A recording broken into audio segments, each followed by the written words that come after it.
Jgelek aliyan ve derika çiyay mazî nivîs Eyüp Güven. Derika çiyay mazî li Kurdistana Bakur li herêma Başûra Rojhilat cî digire. Dema mirov bixwaze dîroka navçeyê fêm bike, divê bi du aliyan ve lê binêre. Aliyê yekem avakirina navenda navçeyê ye, ya duyem jî avakirina şaristaniyên li derdora navçeyê ye. Avakirina navenda navçeyê nêzî 400 sal berî ji aliyê qebîla mala Dawudê Kalo ve hatiye avakirin. Mala Dawudê Kalo bi eslê xwe Kurd e û ji eşîra Rutan e. Eşîra Rutan li navenda Erzurum, Hozat û Pulûmûrê eşîreke pir mezin e. Ev qebîle ji herêma Dêrsimê ji ber mercên dijwar koç dibe û tê sînorê Amedê, herêma Têrkan. Li wêr gundekî bi navê Rutan ava dike. Li herêma Têrkan mîrekî pir zordest lê hebû û gundên derdora wî giş bi vî mîrê ve girêdayî bûn. Demek derbas dibe, mîr û zilamên xwe êrişê qebîla mala Dawudê Kalo dikin û vê qebîlê talan dikin. Şerekî pir mezin derdikeve. Di vî şerê de Dawudê Kalo xwe digîne mîr. Mîr dikuje û ji gundê Rutan bar dike. Dema bar dike, mala Dawudê Kalo û mala Qeya bi hev re tên sînorê Dêrikê. Dema ku ev her du qebîle tên sînorê Dêrikê, mala Dawudê Kalo li ser zinarê wê navçe bicih dibe û navê vê herêmê dibe Garê Rezê Dawid. Mala Qeya jî li bêriya bicih dibe û navê vê herêmê dibe Xirbê Qeya, an jî Mêrga Qeya. Di vê demê de navenda navçeya Dêrikê hîn nehatibû avakirin.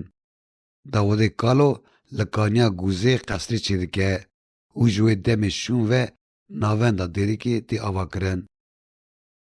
Erdîgarî û demografiya Dêrikê. Erdîgariya Dêrikê ji sê aliyan ve zinar e.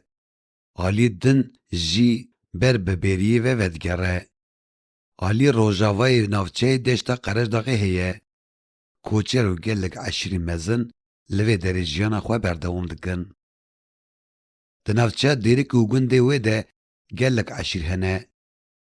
Li navçeyê Rûtî, Ebasî, Mehmûdî, Salkî, Xidirî, Delkî, Pîranî û Çayî li gundên derdorê jî Sefî, Sorikî, Sarxwanî, Bêreşî, Hamî, Porî, Menda, Metînî, İzolî, Şeyxî, Tîrkî û Derwêşkî hene û ev gişt Kurd in.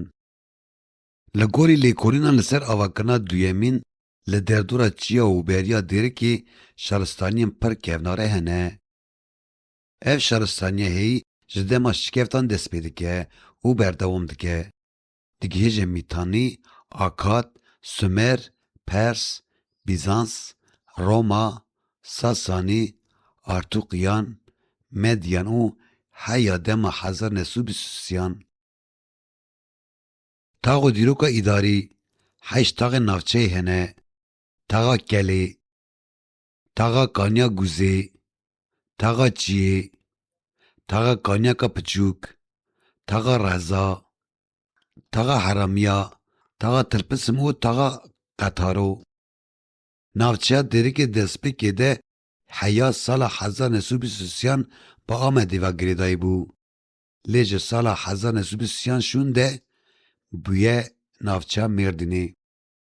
Taybetmendiyên xwezayî û aborî. Dêrik sê aliyên wê zinar e. Pişta xwedaya çiyayê mazî û berê xwedaya wêran şarê û Qoserê. Beriya Dêrikê ji qontara çiyayê mazî dest pê dike û bi deştê re dadikeve. Li ser milê çepê sînorê erda wê digihêje deşta Qoserê û avhewa wê zivistan û havînan bi dijwarî derbas dibe.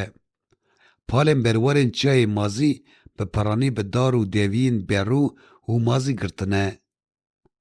Di van salên dawî de dar û deviyên wê zêtir dibin. li beriya derekê her çendî cihên qeraj hebin jî, erda wê pir bi bereket e. Li van erdên hanê genim, ceh, nîsk û nîskok tên çandin.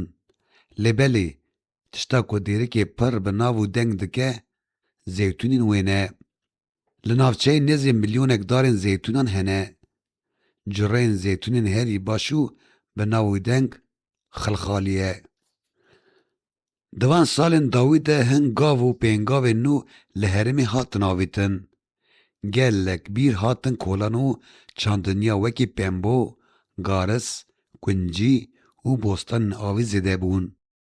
Ji xeynî van tiştan rezên tirî, baxçeyên hêjîran, darên hinaran, mişmiş, gûz û her cureyê fêkî peyda dibin. Debara kesên navenda bajêr rûdinin li ser ajotin û çêkirina rez û zeytûnên wan e. Beşek piçûk jî bi dikandarî û bazirganiyê mijûl dibe. Debara gundiyên lehêla çiyê rûdinin li ser xwedîkirina pez, hingiv û hejik û ezingvaniyê ye, ya li beriyê jî li ser çandiniyê ye. Ermeniyên derekî û avahiya çandî. Di dîroka Mêrdînê de kêjan desthilatdarî û şaristanî hukm kiribe, dîrek jî ketiye bin bandora wan. Heya demek nêzik de jî qismekî mezin ji rûniştvanên derekê Ermenî bûn. Di van salê dawî de ji ber sedemên aborî, civakî û siyasî Ermeniyên derekê ber bi Stenbolê, Sûriyê, Ewropa û Amerîkayê koç kirin. Vê gavê tenê malbatek ji wan li derekê maye. Di dema xwe de senetkarî û hostatî di destê Ermeniyan de bû. Li derekê behsa 5 dêran tê kirin ku yeka ji wan a dîrokî dêra Sor, Sırp kevorke û li ser navê Ermeniyan maye. Dêrek ji aliyê av, çem û kaniyan ve herêma herî dewlemend e. Piraniya çeman di zivistanan de derdibin û di havînan de dimiçiqin. Çemê xabê, çemê şêbê, çemê zorava, çemê circibê û kidaba kulêba hinek ji wan çemanin.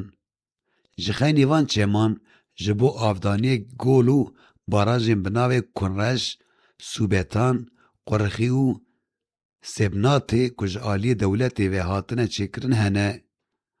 Kaniyên di navçeyê de ev in: Kaniya Kulêbe, Kaniya Gûzê, Kaniya Biçûk, Kaniya Misrikê û Kaniya Pan. Rûerd û Sînor. Dêrek bi sînorê Şemrex, Qoser, serê kanî û wêran şarê ve girêdayî ye. Rûpîvana dêrekê 1397 kilometrên çargoşe ye. Heştê du gund û 98 mezrayên wê hene. Lê belê piştî ku statiya gundan hat guhertin, bûn tax. Bi giştî nûvîsa navçeyê 61,000 e. Raqima dêrekê 780 metre û bilindaya çiyayê wî 1500 metre derbas nake. Çiyayê wê bi navê Çiyayê Mazî tê binavkirin. Bi beriya xwe heta sînorê deşta Heranê û erda Nisêbînê digire nava xwe. Li beriyê kevirên şeharîn hene. Girqijotên ji bêriya dîroka navçeyê teqiyane hene û wan kevî wan derdorê bela bûnin. Ji wan qirqijotan madeya bi navê klînker û çîmento tên helberandin û havên tên bikaranîn. Kesayetî navdar û dîroka şaredariyê. Navçeya derekê di warê siyasî û edebî de gelek nivîskar û rewşenbir mezin kirine. Navê Mele Hesenê Tawikî, Mele Eskender Kazım, Seydayê Cigerxwîn. Seydayê Cigerxwîn li derekê li cem Seydayê Mele Eskender şagirtî kiriye û hunermenda navdar Ayşeşan. Her wiha kesên wekî Reşîdê Kurdî, Qedrîcan, Edîb Karahan û rewşenbirê navdar Ezîzê Biro, Mecidî Ehmedê Cima, Eliyê Stîka li vir jiyane. Ji bilî van nêzê pêncî nivîskar û hunermendên xwedî berhem û xelatgirtê yên din jî hene. Di warê siyasî de gava herî mezin ku li dêrekê hatiye avêtin damezdana Kurd Kulûbû, Kulûba Kurd bû. Lê belê kesên ku ev kulûb damezdan dibûn, Giş hatin girtin û ji aliyê dadgehên mezin ve rastê biryara darvekirinê hatin. Di dema seredana Şêx Seîd de damezrîner û endamên wê kulûbê Mecîd û Hecî Seîdî tên zanîn. Dîroka Şaredariyê li navçeyê di sala 1874 de dest pê dike. Pêşî navê wê Mahfelbû û paşê navê Xelqebî berdewam kir. Di sala 1926 de jî bû şaredarî.